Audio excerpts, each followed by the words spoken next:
Isang buwan na palang nasa Pilipinas si Daniel. Pero ngayon lang nagpakita sa amin. Kanino siya umuwi? Grace, tama na yan.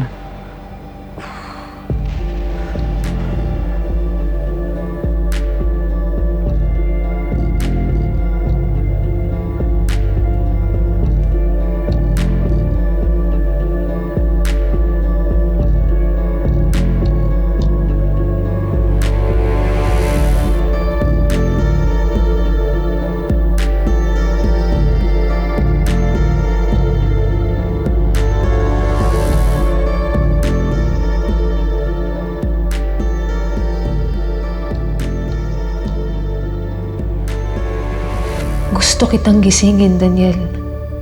Gusto kong itanong kung nasan ka ng isang buwan.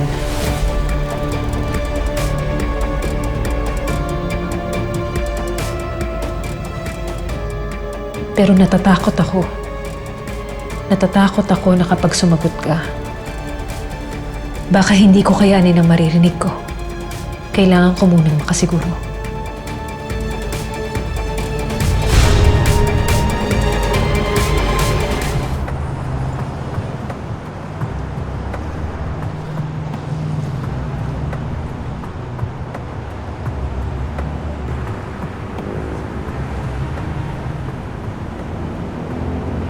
Hindi ba napapraning ka lang, te? Baka naman mamaya may dinaanan lang kumpare si kuya.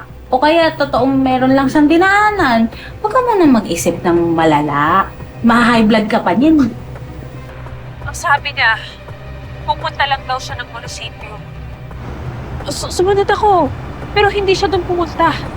Tapos ngayon, hindi ko alam kung nasan kami.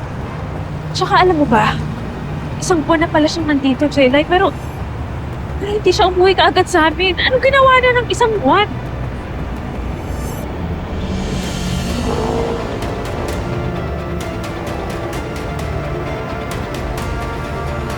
Sandali.